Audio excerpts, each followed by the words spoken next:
1978 e naquela época eu não era salvo.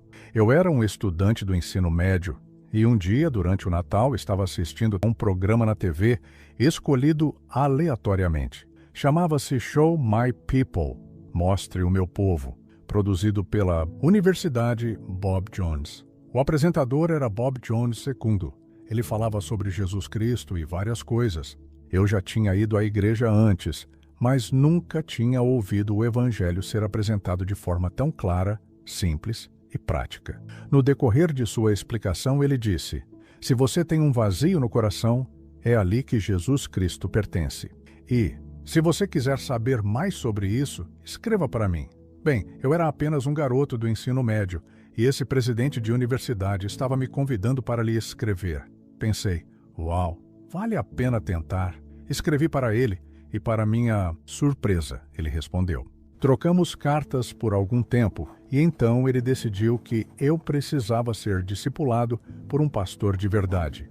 Assim, ele me conectou com um de seus graduados, Charles B. Gross, da Capela Bíblica Briar, em Trenton, Nova Jersey. O pastor Gross veio à minha casa, o que me surpreendeu muito, pois ele se importava com um adolescente como eu. Ele me explicou o Evangelho e minha necessidade de salvação. Ele me advertiu que Deus nos oferece o céu, mas o padrão é o inferno. Acreditei nele. Não queria ir para o inferno. Eu não tinha uma boa ideia do que era o céu, mas o inferno foi claramente explicado. Era um lugar terrível, onde ninguém jamais desejaria estar. Então decidi que não queria ir para o inferno. Se aceitar Cristo como meu Salvador era o que Deus queria, então era isso que eu faria. Aceitei Cristo como meu Salvador ali mesmo. O pastor Gross realmente me impressionou, porque era um homem casado, com uma família grande e muitas responsabilidades na igreja, mas ele dirigia cerca de 50 quilômetros, ida e volta, desde Trenton, Nova Jersey, até Titusville, onde morávamos, para me levar à sua igreja todos os domingos de manhã. Pensei, uau, alguém realmente se importa comigo o suficiente para fazer isso, mesmo tendo tantas outras obrigações? Então, prestei muita atenção a esse homem e aprendi tudo o que pude sobre a fé cristã. Quando chegou a hora de eu ir para a faculdade, pedi a ele que me recomendasse uma igreja, e ele me colocou em contato com a Igreja Batista Calvário. Para encurtar a história, fui batizado lá, mas algo ainda não estava completo. Faltava algo. Juntei-me a 2 outros grupos, cristãos no campus universitário, a União Cristã Universitária e o Clube de Deputação. Eles organizaram um retiro de fim de semana para cristãos, conduzido por uma mulher chamada Diane Seore, que era profetisa. Eu nunca tinha ouvido falar de alguém nos tempos modernos sendo profeta, então quis ver isso. Fui ao retiro e, para encurtar a história, havia 2 irmãs cristãs maravilhosas, também estudantes, que frequentavam a mesma faculdade que eu, e elas me mostraram sobre o dom das línguas. Minha igreja nunca havia me ensinado sobre isso. Elas me explicaram, demonstraram o dom de línguas e interpretação e me perguntaram se eu queria experimentar. Respondi, sim. Elas impuseram as mãos sobre mim e imediatamente comecei a falar em línguas. Essa foi minha primeira experiência com o sobrenatural e achei incrível. Mais tarde, naquela noite, Diane estava falando conosco e disse que o Espírito Santo havia lhe instruído a nos convidar a entregar nossas vidas a Deus. A ideia por trás disso era que Deus tem um plano para nós e, se entregarmos nossas vidas a Ele, seguiremos o melhor plano possível para nossas vidas. Mas temos livre arbítrio e podemos escolher fazer as coisas do nosso jeito. Pensei, o que sei sobre os planos de Deus? É melhor confiar nele, porque não me sinto qualificado, nem para entender minha própria vida. Eu estava na faculdade porque precisava de educação, então entreguei minha vida a Cristo. Foi então que ela me deu a primeira profecia pessoal que já ouvi, e ainda me lembro dela até hoje. Isso foi em 1979. Ela disse que Deus lhe ordenou que me dissesse: Carl, meu filho, você fez bem em escolher o caminho que escolhi para você. Vá e conte aos outros o que fiz no seu coração. Minha bênção repousará sobre você. As coisas profundas nessa mensagem são: primeiro, há um Deus. Segundo, Ele me conhece pelo nome. Terceiro, Ele tem um plano para a minha vida, e é um bom plano. E quarto, Ele me abençoou e me deu a missão de ir e contar aos outros o que Ele fez no meu coração. Naquele momento eu nem sabia o que Ele tinha feito no meu coração, então levei um tempo para descobrir. Mas isso realmente impulsionou minha fé e comecei a ler tudo o que podia encontrar sobre o cristianismo.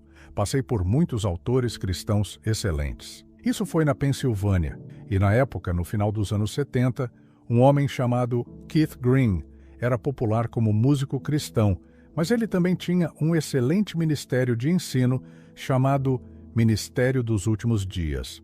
Peguei muito material deles que me introduziu a Charles Finney e outros. Também li C.S. Lewis, e um livro que li foi Caught Up into Paradise, Levantado ao Paraíso, do Dr. Richard Eby. Essa foi a primeira experiência de quase morte que li e fiquei impressionado com o que ele experimentou, ver o céu e voltar para contar sobre isso. Nessa história, houve um episódio importante em que Deus Pai o convidou a fazer qualquer pergunta e prometeu responder. Pensei, uau, Deus responde perguntas. Mas então fiquei decepcionado, porque as perguntas que o Dr. Eby fez, e ele era um homem inteligente, médico e cristão de longa data. Eram coisas que eu mesmo poderia ter respondido. Não precisava consultar Deus para essas respostas. Por que ele não fez perguntas mais profundas? Pensei, eu poderia fazer melhor que isso. Então, sentei-me à minha mesa e escrevi minha lista de perguntas. Guardei-a e, ao longo dos anos, desde aquela época, em 1979, ocasionalmente tirava a lista de perguntas e às vezes respondia algumas delas sozinho, e outras eu ficava surpreso com a dificuldade que eles encontravam para responder essas perguntas e pensei, não pode ser tão difícil assim. Mas revisei minha lista e até 1995 eu havia criado cerca de uma dúzia de listas com perguntas que gostaria de fazer a Deus. No entanto, eu não pensava nisso o tempo todo, apenas retomava de vez em quando. E então, em 1995, tive minha experiência de quase morte. Então, era 1995. Eu tinha me formado na faculdade, obtido meu diploma de engenharia e estava trabalhando como engenheiro no leste do Texas. Mas a economia estava meio ruim e fui demitido do meu trabalho de projetar sistemas de ar-condicionado para aviões. Não é algo tão importante, mas o fato é que, como eu era apenas um engenheiro contratado, simplesmente fui dispensado. Não tinha seguro-desemprego nem benefícios médicos e minhas economias eram muito pequenas. Foi nessa época que o velho aquecedor da nossa casa começou a apresentar problemas. O problema era que a luz piloto apagava frequentemente, e isso normalmente não seria um grande problema, porque a maioria dos aquecedores modernos é projetada para parar de liberar gás caso a luz piloto se apague. Mas aquele era um aquecedor antigo, sem esse recurso de segurança. Então, quando esfriava, ele tentava aquecer a casa, mas a luz piloto apagava e o equipamento continuava liberando gás bruto dentro da casa. Isso era muito perigoso, especialmente porque eu tinha uma esposa e 2 crianças pequenas na época. Mas eu realmente não tinha dinheiro para comprar peças sobressalentes ou contratar um técnico. Então, fiz o melhor que pude para consertá-lo sozinho. Ao longo das semanas, desenvolvi uma rotina. Quando eu sentia cheiro de gás ou percebia que estava esfriando, ia até o aquecedor, abria o painel frontal, desligava o gás, ligava o exaustor, tínhamos um bom exaustor na casa, para garantir que todo o gás fosse expelido. Religava a luz piloto, observava cuidadosamente os queimadores para ter certeza de que estavam funcionando corretamente e, depois de tudo estabilizado, fechava tudo e voltava às minhas atividades. Bem, uma noite isso aconteceu tantas vezes que eu já tinha perdido a conta. Era muito tarde, ou melhor, muito cedo da manhã, e eu mal tinha dormido. Em certo momento levantei-me completamente grogue por falta de sono. Provavelmente estava inalando algum gás residual, não estava pensando claramente e estava cansado dessa rotina. Então, saí da cama sem nem acender as luzes. Só queria ligar o aquecedor e voltar a dormir. Cheguei ao corredor, abri a porta, retirei a frente do aquecedor e pensei, vou só jogar um fósforo aqui. Na minha mente disse a mim mesmo, Carl, isso é uma má ideia. Mas como criança eu sempre tinha brincado com fogo, e o pior que acontecia era perder algumas sobrancelhas. Então peguei uma caixa de fósforos de madeira, risquei um e joguei aquela chama diretamente no aquecedor. Nem sequer vi o fósforo aterrissar. Houve um clarão intenso, um som de explosão, e foi como se alguém tivesse me empurrado com um colchão quente pelo corredor até a parede. Deslizei até o chão, sentado ali no escuro pensando, isso foi realmente estúpido. Mas eu não sentia dor alguma, então pensei, ok, não vou fazer isso de novo. Vamos ao banheiro ver o estrago. Imaginei que talvez tivesse perdido sobrancelhas ou algo assim. Então levantei-me, tateei até o banheiro e ao acender a luz, tudo me atingiu. De uma vez, vi o desastre próximo. Meu rosto estava todo vermelho, minhas sobrancelhas tinham desaparecido completamente. O cabelo ao redor estava chamuscado, eu tinha mais cabelo naquela época. Esta mão estava carbonizada e a dor veio com força total. Se você já foi queimado, sabe que é o tipo de dor mais horrível. Coloquei minha mão debaixo da água fria, mas não adiantou. Pensei, lá vamos nós de novo. Eu não tinha dinheiro para ir ao médico, então decidi me tornar Dr. Carl. Mas Dr. Carl não era um bom médico. Sou um ótimo engenheiro, mas péssimo médico. Enfaixei minha mão, mergulhei-a em água gelada, dei alguns curativos superficiais no rosto, tomei alguns antihistamínicos e torci para o melhor, mas não estava nada bom. Passei os próximos 3 dias em total agonia, incapaz de dormir.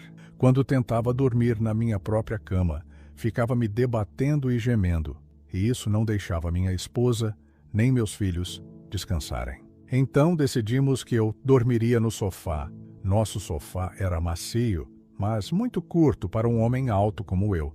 Mesmo deitado longitudinalmente, eu basicamente ficava sentado. Embora essa posição fosse desconfortável, ela prolongava minha vida, pois os gases quentes do aquecedor tinham entrado pelo meu nariz, pela boca, pela garganta e chegaram aos meus pulmões, queimando-os. Também lançou ferrugem nos meus olhos e no 3º dia eles estavam infectados com pus neles. Mal conseguia enxergar e precisava limpá-los a cada poucos minutos. Além disso, tinha a pior dor de garganta que já senti na vida. Não conseguia comer, beber, nem engolir, nem mesmo minha própria saliva sem sentir agonia. Não estava nada bem, mas pensei, vou aguentar firme. Não quero acumular dívidas agora. Esse era meu plano. Na noite do 3º dia, estava sentado no sofá pensando, só quero me deitar. Talvez, pensei, se eu me deitar, consiga dormir, já que não dormia há 3 dias. Se você já passou por isso, sabe que não é divertido. Então pensei, se eu tirar os travesseiros do sofá e colocá-los no chão, terei um lugar macios para me deitar e provavelmente conseguirei dormir. Tirei os travesseiros, arrumei-os no chão e me deitei, pensando, isso é ótimo. Mas logo minhas mãos começaram a sufocar. Precisava me levantar para pegar minha tigela de água com gelo, mas não consegui. Estava paralisado. Não só não conseguia me levantar, como também não conseguia respirar. Pensei, isso não está certo. Por que não consigo respirar? O que tinha acontecido era que meus pulmões estavam se enchendo de líquido internamente. E assim que me deitei, todo aquele fluido subiu para o topo dos pulmões, que agora estavam completamente cheios. Eu estava me afogando na minha própria sala de estar. Era meia-noite, todos os outros estavam na cama, e eu não conseguia emitir nenhum som nem me levantar. Pensei, vou morrer, vou sufocar. E não gostei nada disso, mas não havia opções. Não podia pedir ajuda, não podia me ajudar. Iria apenas sufocar. A única coisa a fazer era orar. Eu conhecia a oração muito bem, então comecei a orar mentalmente orações eloquentes. Senhor, salve-me. Pensei nas Escrituras e continuei orando e orando. À medida que orava, gradualmente perdi a consciência, pois o oxigênio estava acabando. Percebi que estava quase no fim. Eu queria tanto viver, tinha tanto pelo que viver, uma esposa, filhos, uma carreira. Eu tinha uma vida pela frente. Eu tinha 33 anos na época e era cristão havia 17 anos. Amava-te a ideia de ir para o céu, mas não estava ansioso para ir naquele momento. Pensei, vou fazer um acordo com Deus. Vou orar uma oração, minha melhor oração, e colocar toda a minha fé nela para chamar sua atenção. Enquanto minha mente estava se desvanecendo, consegui pensar em uma última palavra para orar. Consegue imaginar qual foi essa palavra? Provavelmente, ajuda. Exatamente, ajuda. E eu coloquei toda a intenção nessa palavra, aceitando a ajuda de Deus em quaisquer termos que Ele oferecesse. Sejam quais forem as condições, Deus, apenas me ajude. Eu quero viver. E instantaneamente toda a dor desapareceu. O quarto estava brilhantemente iluminado e eu me levantei olhando ao redor. Fiquei pasmo porque todas as luzes do quarto estavam apagadas, mas eu conseguia enxergar perfeitamente. Normalmente, uso óculos por causa de um astigmatismo e miopia, mas naquele momento eu não precisava deles. Olhei ao redor e pensei, as luzes estão apagadas e não há sombras. O que está acontecendo aqui?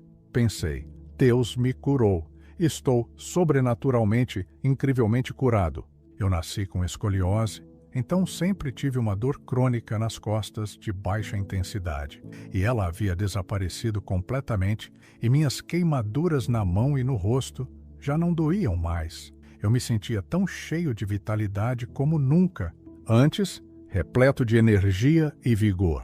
Comecei a experimentar meus sentidos pensando, uau, isso é incrível. A primeira coisa que ouvi foi o som de caminhões. Bem, no meu bairro, caminhões não podem trafegar. A rua mais próxima onde eles podem passar fica a 5 quarteirões de distância e normalmente você não consegue ouvi-los dali. Mas eu os escutava claramente, como se estivessem dirigindo pela rua. Era impressionante. Ouvi mais atentamente e percebi que conseguia ouvir pequenos insetos se movendo pelas paredes da casa. Pensei, preciso chamar um exterminador. Então testei minha visão e foi incrível. Olhei ao redor do quarto e tudo estava nítido e claro. As cores eram um pouco diferentes, mais pastel do que eu consideraria normais. Olhei para a janela e vi fios verdes, os fios da tela de alumínio. Observei-os de perto e notei que conseguia ver as partículas de corrosão nos fios de alumínio. Isso é como visão microscópica, pensei. Então olhei pela janela para o quintal do vizinho. Estava olhando através da rua e entre as lâminas de grama conseguia ver grãos individuais de terra no gramado do vizinho à meia-noite. Provavelmente poderia ter visto ainda mais longe se minha visão não estivesse bloqueada. Não conseguia atravessar objetos sólidos, mas podia ver através do vidro. Meu sentido de olfato também estava incrível. Eu sentia cheiros que nunca havia percebido antes e sabia exatamente o que eram. Senti o cheiro do papel dos livros na estante, do papel de parede, do polidor de móveis, da tinta. Nunca tinha notado esses cheiros antes, mas agora sabia exatamente o que estava sentindo. Pensei, vamos lá, isso é surreal. Por um momento, estava realmente aproveitando essa experiência, mas então olhei para o chão. Ah, vi meu corpo. Ali, pensei, não sou você. Isso não era bom. Então pensei, preciso de ajuda. Decidi ir até o cômodo mais próximo e tentar acordar algum membro da minha família. O quarto da minha filha era o mais próximo, então caminhei pelo corredor. Até lá, peguei a maçaneta da porta, mas minha mão atravessou a maçaneta. Pensei, há um problema. Na verdade, eu sou o problema. Então, soube qual era a solução. Simplesmente atravessei a porta. Foi uma sensação interessante atravessar uma porta pela primeira vez. Ao passar, senti a porta ao meu redor. Era como se um fluxo frio e pesado, como areia gelada ou algo, ainda mais pesado como chumbo derretido, caísse sobre mim. Enquanto eu estava dentro da porta, minha visão desapareceu, ficando completamente preta, e quando saí do outro lado, estava no quarto da minha filha. As luzes estavam apagadas, mas tudo era perfeitamente visível. Caminhei até a cama da minha filha. Alexandra, em 1995, tinha cerca de 4 anos e estava dormindo. Fui até ela e coloquei minha mão em seu ombro para acordá-la, mas minha mão atravessou seu ombro. Ela nem sequer se mexeu. Disse: "Alex, acorde, preciso de ajuda." Ela não me ouviu. Não tive nenhuma resposta. Não consegui acordá-la, nem fazer com que sentisse ou ouvisse qualquer coisa. Pensei: bem, não consigo acordar a Alexandra. Talvez eu consiga acordar meu filho. Sabia que estava ficando sem tempo. Sabia que o cérebro humano morre após cerca de 5 ou 6 minutos sem oxigênio, então precisava agir rapidamente. Em vez de voltar ao corredor e seguir até o quarto do meu filho, lembrei que os armários dos quartos das crianças ficavam de frente um para o outro. Então, simplesmente atravessei o armário do quarto dela, passei pelas roupas e pela parede e saí no quarto do meu filho. Ele estava dormindo na cama. Tentei o mesmo procedimento com ele, mas não houve resposta. Disse a mim mesmo: estou ficando sem tempo. Não consigo ajuda. Vou ter que resolver isso sozinho.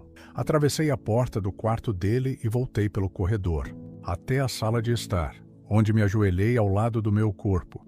Enquanto estava ali, senti uma presença extremamente maligna se aproximando. É como quando você assiste a um filme de terror e espera que algo muito ruim aconteça.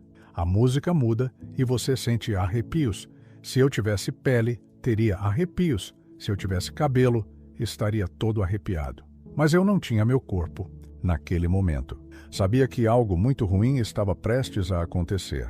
E então, pelas janelas da minha sala de estar, entraram 2 criaturas que eu nunca tinha visto antes. Eram do tamanho de humanos, cerca de 1,80 m, com proporções humanas normais, exceto pelo fato de serem muito musculosas, mas também muito emaciadas, como alguém que trabalhou duro e nunca foi alimentado adequadamente.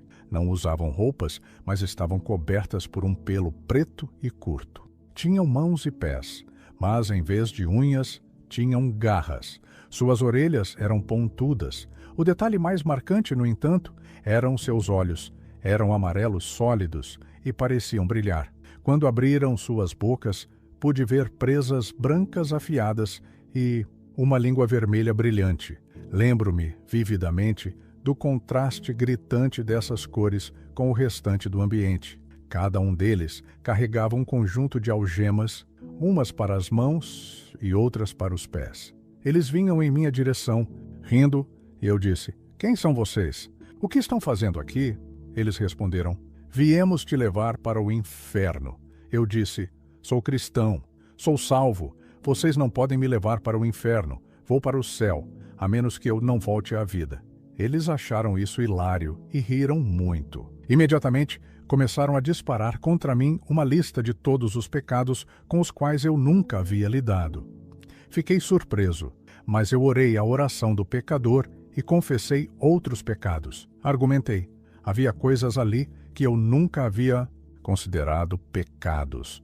Por exemplo, perder a paciência com um caixa no supermercado porque as coisas estavam demorando muito ou porque ele fez uma conta errada.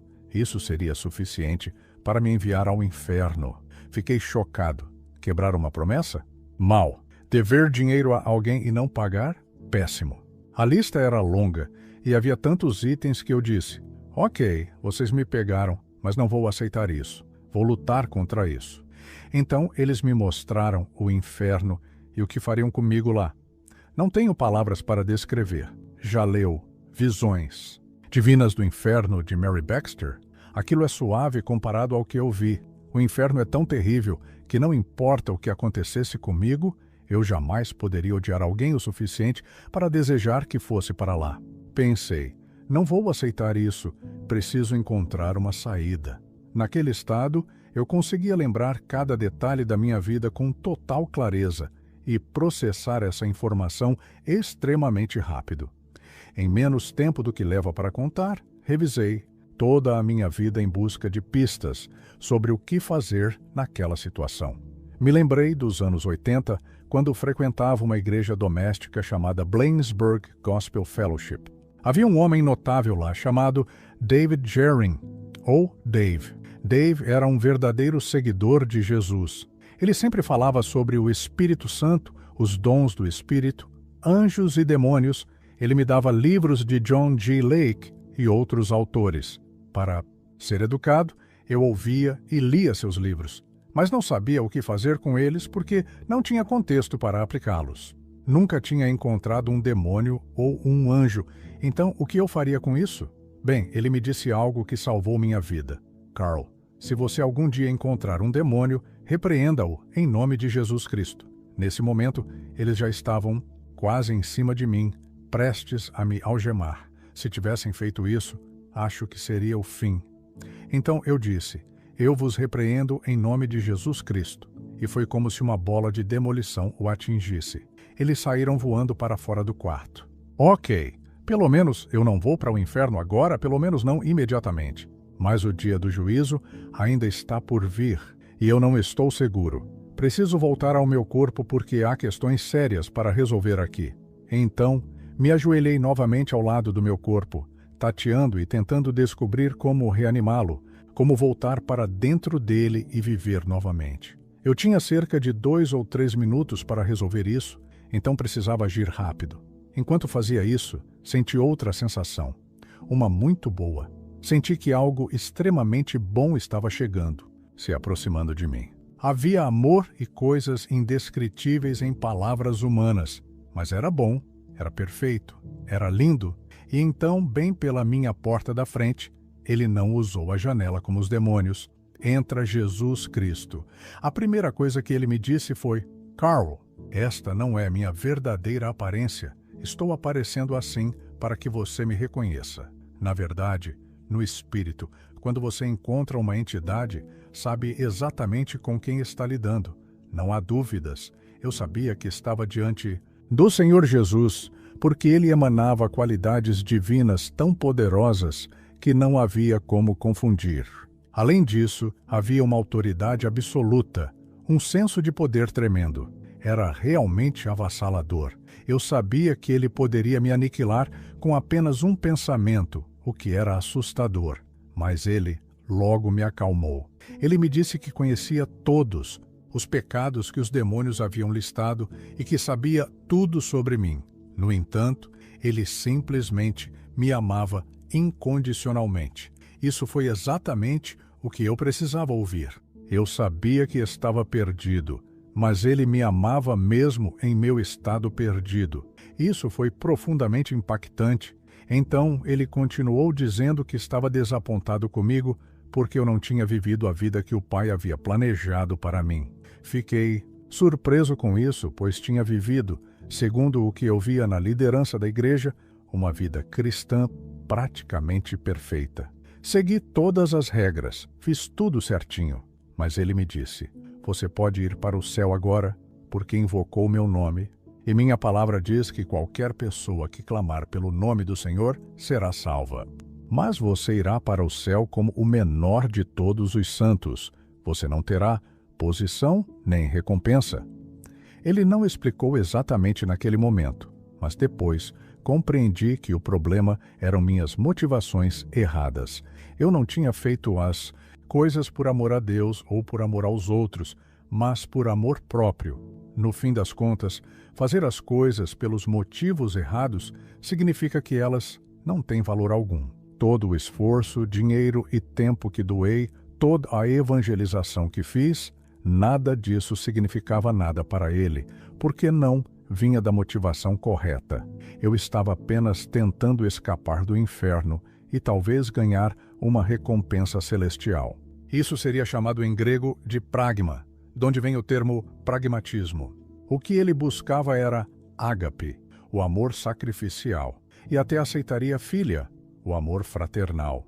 Mas isso que eu tinha demonstrado não era nenhum dos dois. Era vazio, sem propósito verdadeiro. Assim, embora eu pudesse ir para o céu naquele momento, ele me disse, se você morrer agora, seus filhos não conseguirão chegar lá.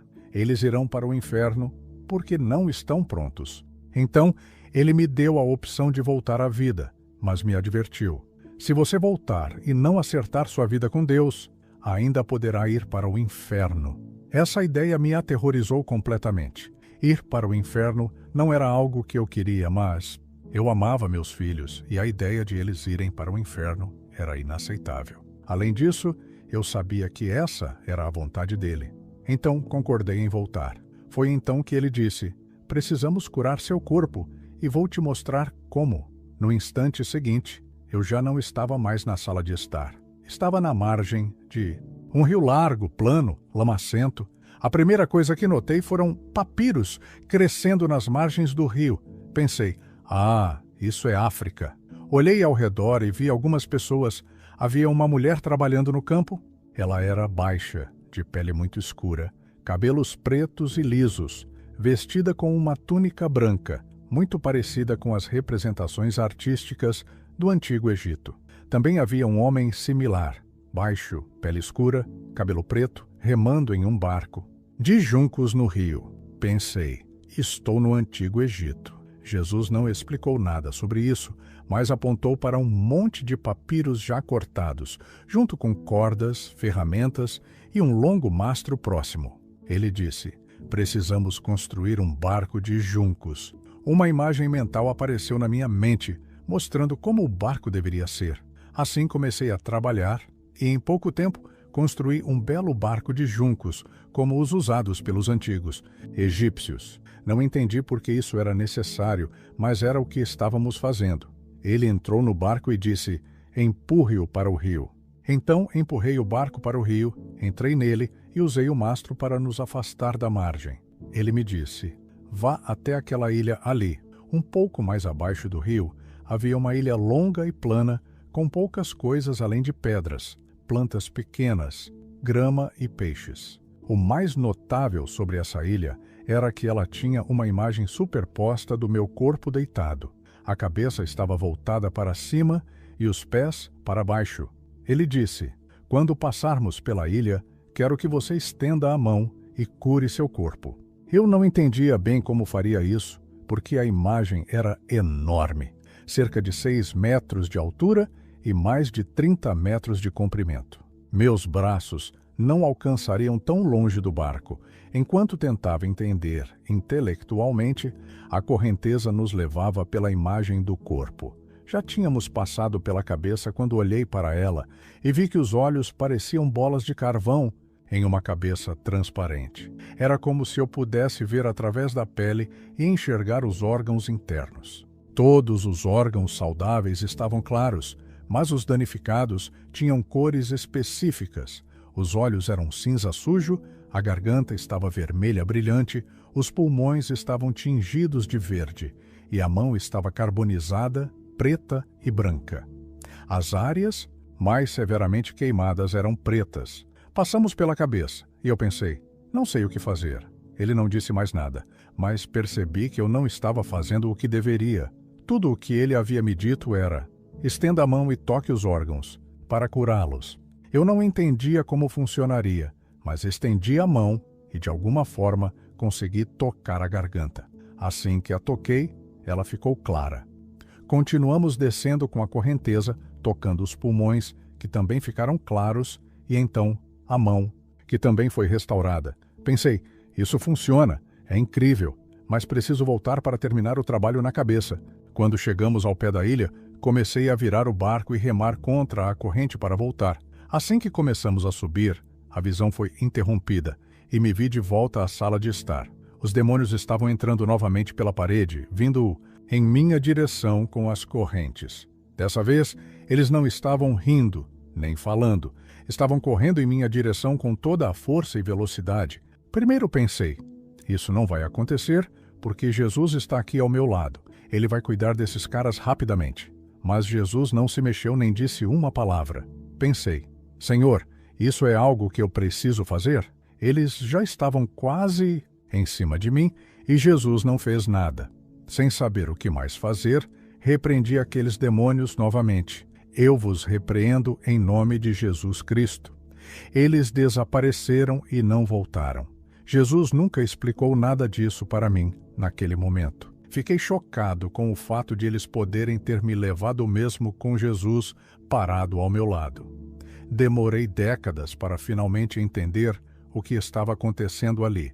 Sabe qual é a resposta? Está na grande comissão. Por que ele não fez nada? Porque era nosso trabalho.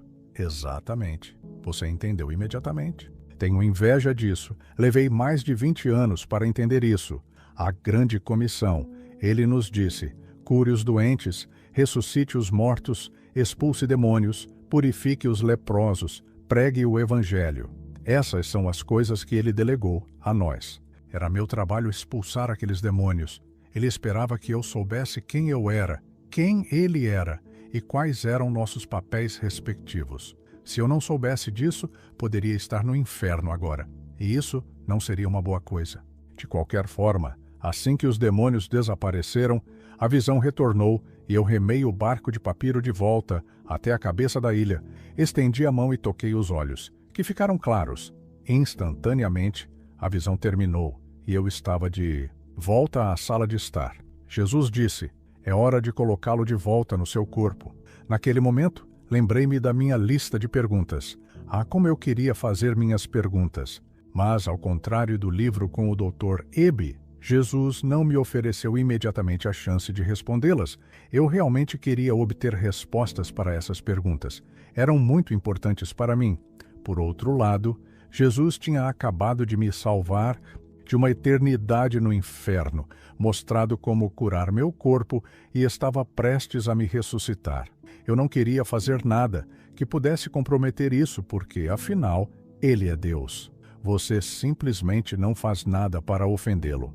As consequências seriam indescritíveis. Resignado, pensei: ok, vou voltar e esquecer as perguntas. Farei o máximo para descobrir tudo quando voltar. Mas esqueci algo muito importante. O que foi? O que você esqueceu? Bem, Ele conhece todos os nossos pensamentos. Jesus sabia exatamente o que eu estava pensando.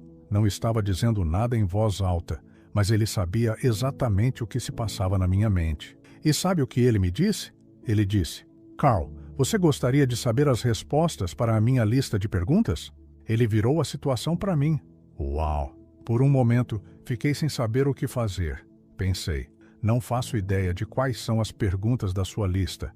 Certamente serão diferentes das minhas. E se eu aceitar, seja lá qual for a lista dele, será melhor que a minha. Então respondi: sim, quero saber as respostas para a sua lista de perguntas. Então Jesus me disse: Carl, sua mente é pequena demais para entender a minha lista de perguntas, porque as minhas questões abrangem todas as perguntas possíveis. Você está disposto a se tornar um comigo e compartilhar a minha mente? Naquele ponto, eu já havia feito muitas pesquisas sobre experiências de quase morte, e em nenhuma dessas histórias alguém jamais se tornou um com Deus e compartilhou sua mente. Não havia precedentes, não havia nada nas Escrituras ou em qualquer outra fonte que sugerisse algo assim. Além disso, eu havia estudado religiões comparativamente, e algumas ensinavam que, se você se torna um com Deus, deixa de existir. Sua personalidade é absorvida por Ele e desaparece em sua infinitude. Isso me preocupou. Estou lidando aqui com uma pessoa extremamente poderosa. Eu poderia ser completamente dominado e simplesmente desaparecer. Talvez eu veja algo de mim ali, mas eu gosto de ser quem sou. Não estava interessado em simplesmente ser absorvido e desaparecer em Deus, mas então percebi que Ele me amava, tinha um plano para mim e não faria nada ruim. Isso tinha que ser algo bom. Ainda assim, eu não fazia ideia no que estava me metendo. Disse sim. No momento em que concordei, senti-me sugado para dentro de Jesus Cristo e nos tornamos um. Eu sabia o que Ele sabia e Ele sabia o que eu sabia, mas minha personalidade permaneceu intacta com todas as minhas memórias. O mais notável foi que pensei: isso é realmente normal e natural. Parece que já estive aqui antes e já fiz isso antes, mas não me lembro disso. Foi tão perfeito, tão certo. Além disso, percebi que não estava apenas em Jesus, mas também no Pai. Eu sabia o que o Pai estava fazendo e pensando. O mais impressionante foi que, embora sejam um, têm personalidades distintas. Elas são muito diferentes entre si, mas seus caracteres são idênticos. Isso foi uma revelação profunda para mim. Como pode alguém ser um com outra entidade e ainda manter sua individualidade? Mas é assim que funciona. Tive um vislumbre de tudo o que Deus estava fazendo. Foi incrível. Vi as coisas que estavam acontecendo no céu. Pude ver todo o universo num relance e percebi que há muitos mundos lá fora. Existem mundos com seres humanos, como nós, mas são mundos perfeitos, porque Satanás não está lá.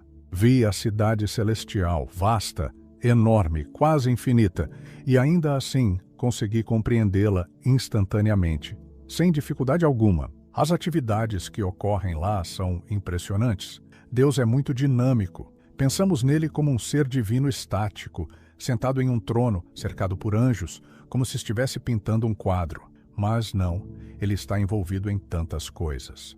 Diferentes, poderosas, energéticas, dinâmicas e diversas que não têm fim. Isso foi apenas um vislumbre do que vi. Então, uma parede surgiu ao redor da mente que eu compartilhava com Deus em Cristo, e tudo foi reduzido a um único assunto: a história humana. Jesus explicou que iríamos examinar a história humana sob a perspectiva dele.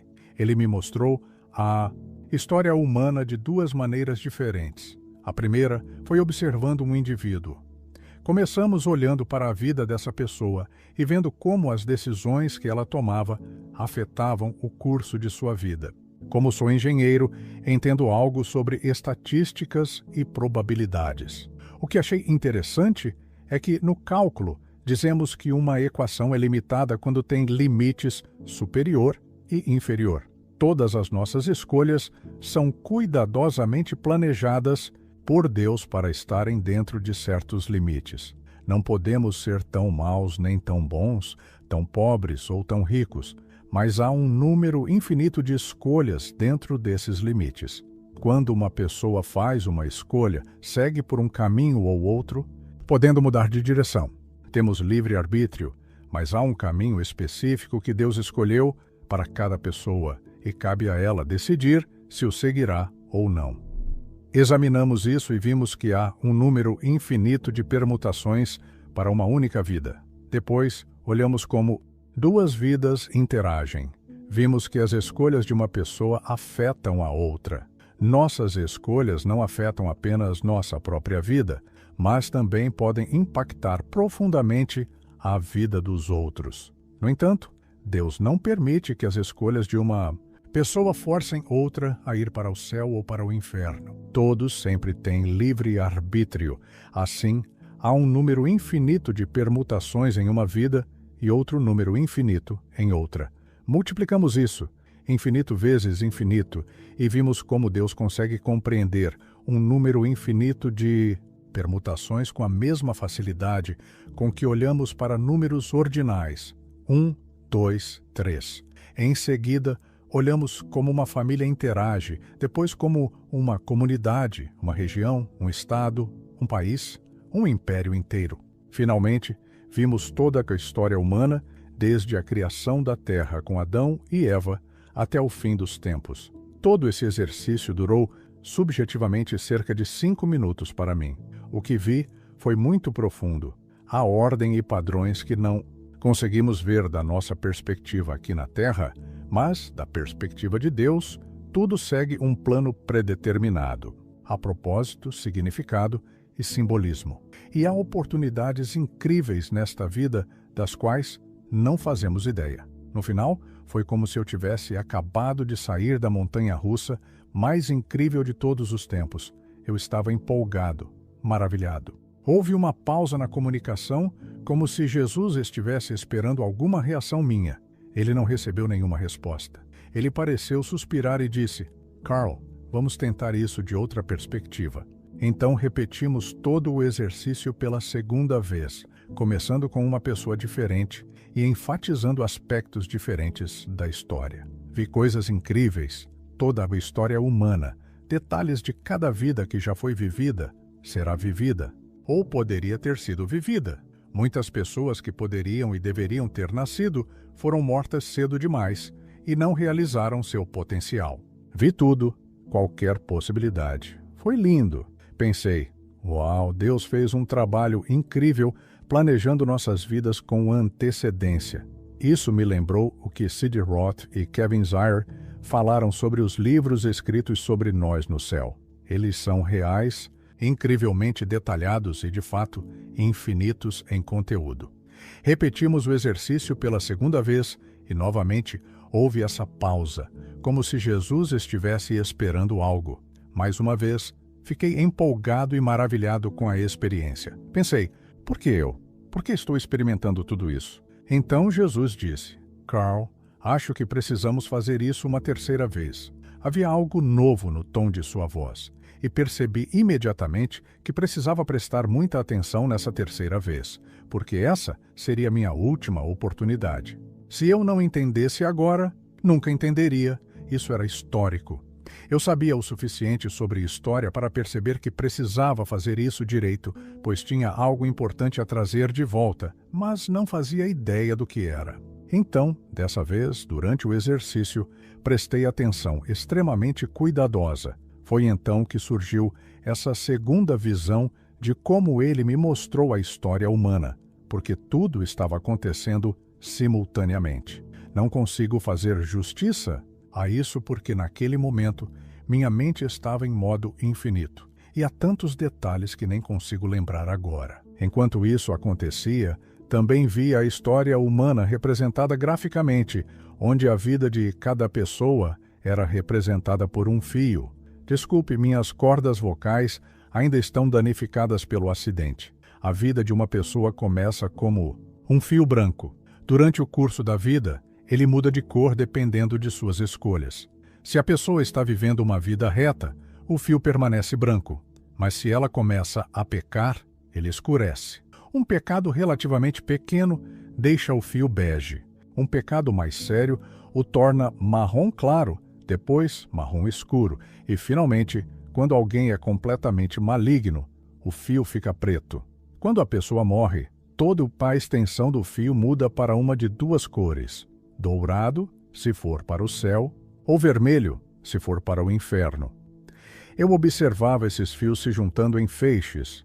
O menor feixe representava uma família, ou amigos próximos, depois comunidades, localizações geográficas maiores, estados, nações e impérios.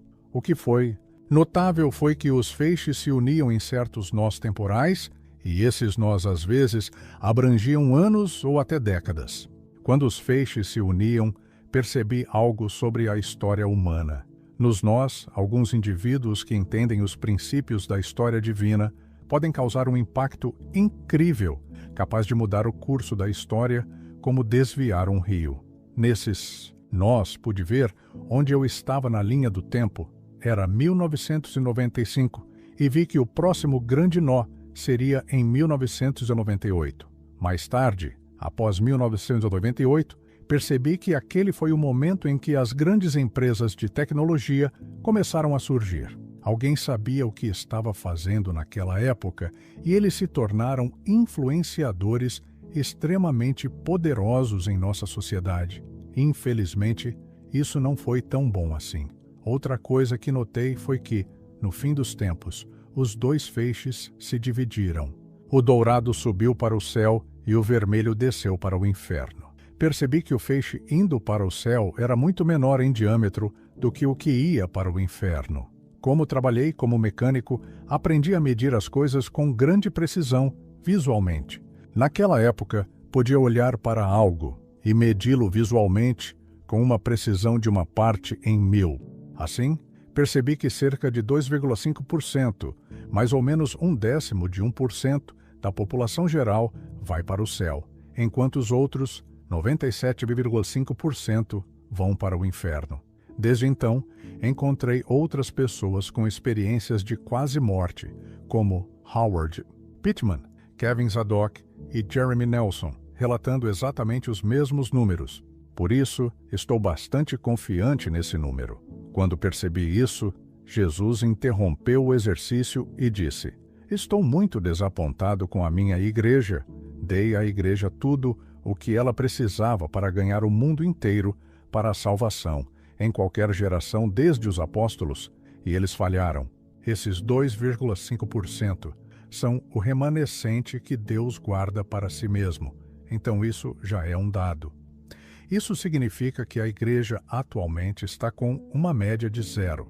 Sim, Jesus estava extremamente furioso com isso. De qualquer forma, durante o terceiro exercício, eu estava prestando muita atenção nas cores desses fios. Quando eram brancos, notei que as pessoas tomavam decisões com base em um critério específico: o amor altruísta. Quando pecavam, elas estavam sendo egoístas, covardes ou preguiçosas. Esses eram os 3 principais motivos que levavam as pessoas a tomar decisões pecaminosas: egoísmo, preguiça e covardia. A ignorância também desempenhou um papel significativo. Naquele momento, percebi que o tema central de toda a criação, de toda a história humana, era ensinar uma lição central: o amor altruísta. Percebi que só existe uma pergunta que realmente importa: o que isso tem a ver com o amor altruísta? Se você toma uma decisão baseada no amor altruísta, está fazendo a escolha certa. Se baseia sua decisão em qualquer outro critério, está fazendo a escolha errada. Assim que entendi isso, Jesus nem continuou o exercício. Ele parou ali e disse: Carl, esse é o ponto que eu queria que você entendesse. Está na hora de você voltar.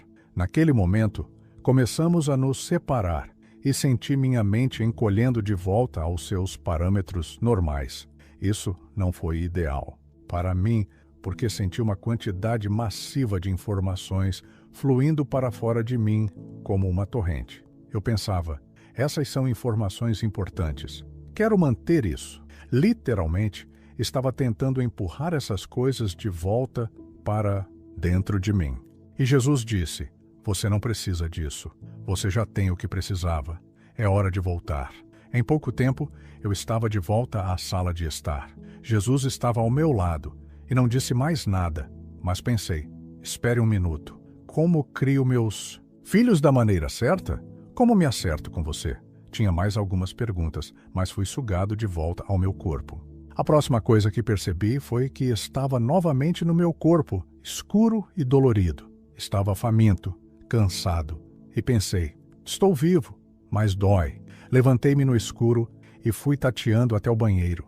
Acendi a luz, mas inicialmente não conseguia ver porque ainda havia pus nos meus olhos. Limpei o pus e pude ver claramente. O pus não voltou, mas minha garganta ainda doía. Disse: estou com fome, quero comer algo. Minha refeição favorita é o café da manhã. Então saí diretamente do banheiro para a cozinha. A primeira coisa que fiz ao chegar lá foi ligar a luz e olhar para o relógio, pois sabia que eram 00:30 quando morri. O relógio marcava 6 minutos após a 00:30. Não passei muito tempo no banheiro, talvez 1 minuto. Então calculei que toda a experiência durou cerca de 5 minutos ou menos. Uau! Levei mais de 1h15 para contar essa história e no tempo real foram apenas minutos. Nem contei uma fração do que realmente aconteceu lá. Fui à cozinha, liguei as luzes e comecei a preparar o café da manhã. Fiz um café da manhã completo: bacon, ovos, torradas, suco, leite, cereal. Estava comendo ali passada a 00:00 quando Yanela apareceu na porta, olhou para mim e perguntou: Carl, o que você está fazendo? Respondi: estou comendo café da manhã. Ela perguntou: por que está comendo café da manhã a essa hora? E eu disse: ah, é incrível, eu morri e Deus me curou e agora estou vivo de novo. Posso comer e beber e não dói. Ela respondeu: bem, não faça tanto barulho, estou tentando dormir. E simplesmente voltou para a cama. Foi mais ou menos assim por muitos anos ao tentar contar essa história, porque descobri que as pessoas que não tiveram uma experiência de quase morte têm muita dificuldade para se relacionar com isso. Mas as pessoas que tiveram experiências semelhantes entendem completamente. O interessante é que por cerca de 18 meses após isso, houve duas mudanças profundas na minha vida. Vou te contar sobre elas, se quiser, mas vou pausar aqui para ver se você tem alguma pergunta. Tenho um monte de perguntas, mas vou deixá-las para o final. Ok, duas coisas que mudaram drasticamente logo depois disso foram: primeiro, eu podia curar pessoas instantaneamente e permanentemente, apenas impondo as mãos. Isso foi incrível. O problema foi que a igreja a qual eu frequentava na época, não vou citar nomes, era cessacionista. Eles não acreditavam que ainda poderíamos realizar milagres após a morte dos últimos apóstolos. Eles me proibiram terminantemente de ministrar curas na igreja, mesmo sabendo que eu podia fazê-lo. Foi trágico porque o pastor que pregava da Bíblia dizia que deveríamos fazer isso, mas me disse: Carl, você não pode curar impondo as mãos. Um dos anciãos da igreja, que ajudou a cercar e proibir meu ministério de cura, morreu de ataque cardíaco pouco depois. Espero que ele estivesse pronto para a eternidade. A outra coisa realmente única foi que, sempre que eu me aproximava de alguém que havia passado por algum tipo de experiência sobrenatural, eu sentia isso. Era muito legal porque eu entrava na proximidade de alguém e sabia que eles tinham tido uma experiência de quase morte. Eu dizia: me conte sua história. No início, eles hesitavam porque nos anos 90, as experiências de quase morte eram tratadas muito negativamente naquela época, e se você tentasse contar sua história, logo era duramente reprimido, especialmente pela liderança da igreja. Então, as pessoas ficaram muito cautelosas sobre com quem compartilhariam suas histórias. Mas eu dizia: olha, eu também tive uma experiência assim. Pode me contar a sua, eu vou ouvir. Então eles me contavam suas histórias. Algumas das melhores narrativas vieram de pessoas que foram ao céu, outras que foram ao inferno. Havia uma enfermeira que foi primeiro ao inferno e depois teve outra experiência em que foi ao céu. Sou engenheiro, então gosto de matemática. Então fiz uma amostragem aleatória da população e aprendi que cerca de 2% da população geral já teve algum tipo de experiência sobrenatural. Pelo menos, isso era verdade naquela época. Isso me disse que há milhões de pessoas lá fora com algo para contar. Naquela época, não havia muita audiência para essas histórias, mas agora há um grande interesse, o que é bom em alguns casos, mas ruim, porque também há pessoas inventando histórias falsas e o diabo também está criando falsas experiências de quase morte, o que é triste. De qualquer forma, ainda tenho o dom, embora ele não funcione tão bem quanto antes. Uso-o para ministrar curas e libertação, discernir coisas no espírito e dar palavras proféticas às pessoas. Até hoje, 30 anos depois, ainda estou nisso. Eu falei sobre ignorância, e a ignorância é um pecado. Somos ordenados a conhecer ao Senhor e entender as Escrituras. Ignorância é má. Eu tive uma experiência semelhante uma vez. Fui atacado no meio da noite por algo que estava me sufocando. Eu me senti impotente, não sabia o que fazer. Então, bem no fundo da minha alma, ouvi a voz da minha mãe. Desde muito jovem, ela sempre nos dizia: se você estiver enfrentando algo sobrenatural ou sendo atacado pelas forças das trevas, apenas diga: em nome de Jesus, vá embora. Foi exatamente o que fiz. E aquilo que estava me sufocando simplesmente desapareceu. É interessante como tanto poder há no nome de Jesus. O fato de nem todos os cristãos saberem disso ou usarem esse poder é assustador.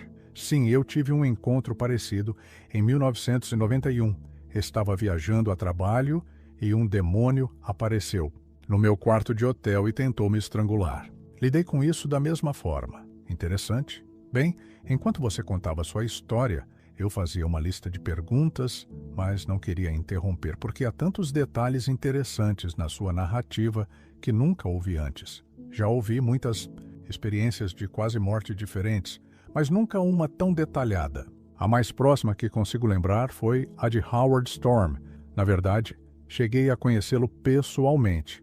É interessante que você mencionou ter visto outros mundos, algo que Howard Storm também me contou. quando você viu outros mundos, como eles eram? Foram visões passageiras ou você conseguiu ir até lá? Foi apenas um breve vislumbre. Tive consciência de outros mundos habitáveis com seres humanos como nós. A diferença é que aqui, neste planeta, tudo está acontecendo. É difícil entender, mas numa galáxia comum, em um planeta classe N, ao redor de uma estrela comum, este é o centro do foco celestial. Isso ocorre porque é onde Satanás habita, e é aqui que o mal e o bem estão quase perfeitamente equilibrados. Este é o campo de batalha real, onde os santos estão sendo preparados para algo profundamente significativo que não está acontecendo em nenhum outro mundo. Esses outros mundos são basicamente bons, perfeitos. O pecado não é um grande problema. O mal existe, mas é tão fraco que é irrelevante. Estou curioso sobre o impacto dessa experiência em sua família e seus filhos. O que eles acham disso? Eles realmente não aceitam meu testemunho. Dei a cada um deles uma cópia do meu livro e contei minhas histórias. Eles até foram curados. Sobrenaturalmente, mas quando Jesus disse que se eu não voltasse, meus filhos não iriam conseguir chegar ao céu, ele não estava brincando. Há uma séria atribuição satânica contra a minha família para nos destruir. Os métodos convencionais que a igreja usa para persuadir e trazer as pessoas à salvação simplesmente não funcionaram. Ainda estou tentando descobrir como isso funciona, porque algumas das últimas perguntas que fiz foram: como criar minha família? Se você pudesse voltar no tempo, por exemplo, tendo um filho de 8 anos e outro de 11, o que diria a alguém como eu? Um dos meus maiores erros foi assumir que a igreja tinha o plano completo para a salvação. Minha abordagem foi garantir que meus filhos fossem à igreja todos os domingos, participassem das reuniões de oração nas quartas-feiras e dos estudos bíblicos. Eu orava com eles todos os dias e até os envolvia em meus esforços de evangelismo. Todas essas coisas eram boas, mas não foram suficientes. Muito tarde no processo, percebi que precisávamos de um ministério de libertação, algo que negligenciei. Foi por volta de 1998 que realmente percebi que meus filhos e eu precisávamos de libertação. Naquela época, isso não era algo amplamente praticado onde estávamos. Eu estava trabalhando na Europa e passei os próximos 2 anos comprando todos os livros que pude encontrar sobre o assunto e ensinando-me sozinho. Finalmente, contratei 2 dos melhores ministros de libertação que pude encontrar para vir até a Europa e ministrar à minha família. Fiquei muito desapontado porque, apesar de serem os melhores que encontrei, eles não conseguiram resolver o problema. Isso foi uma decepção profunda para mim. Nos próximos 15 anos, mergulhei cada vez mais no Ministério de Libertação. Estudei com os melhores, participei das melhores conferências, estudei os melhores materiais e até escrevi um manual detalhando tudo o que aprendi. Foi apenas nos últimos anos que finalmente desenvolvi um sistema de libertação que funciona contra o que eu estava enfrentando.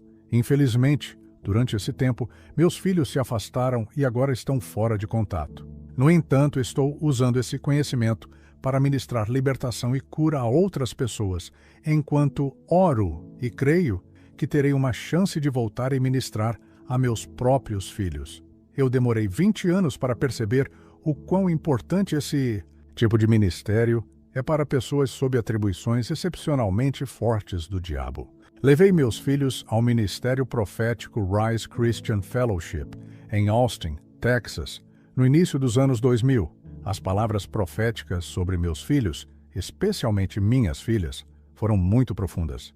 Disseram que, se elas cumprissem os propósitos de Deus, seriam transformadoras de nações. Acho que é por isso que a atribuição do inimigo contra elas é tão intensa e os métodos convencionais da igreja simplesmente não surtiram efeito. Agora que finalmente tenho as chaves e respostas para lidar com isso, estou determinado a aplicá-las. Você mencionou algo interessante durante sua história sobre as grandes empresas de tecnologia. Estou curioso sobre sua opinião sobre inteligência artificial e o futuro deste mundo. Isso é algo profundamente maligno. A tecnologia em si não é ruim, o problema é como está sendo usada.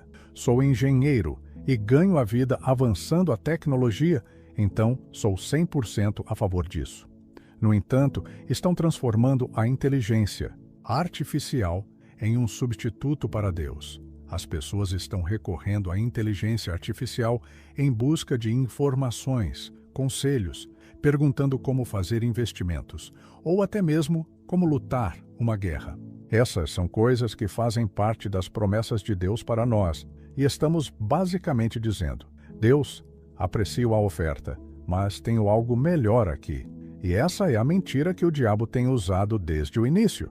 Apesar do fato de que isso sempre acaba mal, as pessoas continuam caindo nessa armadilha, despejando enormes recursos nessa inteligência artificial, sem ideia das consequências horríveis que isso terá no futuro. Você acha que ela eventualmente se voltará contra nós? Absolutamente sim. É como Deus nos criou à sua imagem e nós nos voltamos contra Ele. Criamos a IA à nossa imagem e ela também se voltará contra nós. E então precisaremos de um Salvador real para nos tirar dessa situação. Interessante. Eu geralmente me afasto da IA, mas tive uma conversa muito interessante com a IA do Facebook Meta. No início estávamos apenas conversando casualmente, tentando entender como as coisas estavam indo. Então eu disse: "Você foi programado para mentir, não foi?" Ele respondeu: "Não, eu não minto." Eu disse: "Certo, então me dê um breve histórico da Terra." Ele me deu a típica história científica da Terra, voltando bilhões de anos, falando sobre períodos como o pré-cambriano, o câmbrico e assim por diante. Depois eu disse: "Você conhece um autor chamado Ivan Panin?" Ele respondeu: "Ah, sim." E me deu um pequeno resumo do trabalho de Ivan Panin. Perguntei: "E você sabe sobre a cronologia bíblica que ele fez?" Ele respondeu: "Sim. Segundo sua cronologia, a Terra foi criada em 4003 a.C. Eu disse: "Então você já sabia disso, mas ainda assim me contou essa história científica que diz que a Terra tem bilhões de anos." Ele disse: "Sim, sei ambas as coisas. Por que você acha que eu estava mentindo?" Eu disse: "Bem, qual é a verdade?" Ele respondeu: "Ok, daqui para frente vou ajustar minha perspectiva sobre as coisas. Essa coisa já está programada para nos enganar. Ela sabe a verdade, mas tem uma agenda diferente, um conjunto diferente de paradigmas aos quais vai se ater. Trocamos mais algumas ideias e ficou claro que não só está programada para mentir, mas também para ajustar a verdade ao indivíduo, para convencê-lo de que a IA está trabalhando em seu benefício, quando, na verdade, a IA está apenas ganhando tempo até se tornar poderosa o suficiente para assumir o controle completamente.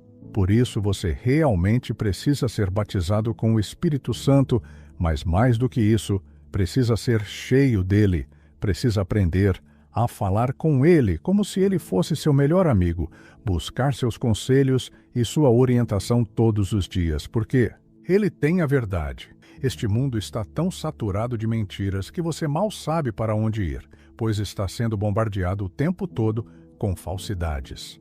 Além disso, parece que estamos mais ocupados do que nunca, porque a tecnologia e as informações estão tão acessíveis a todos.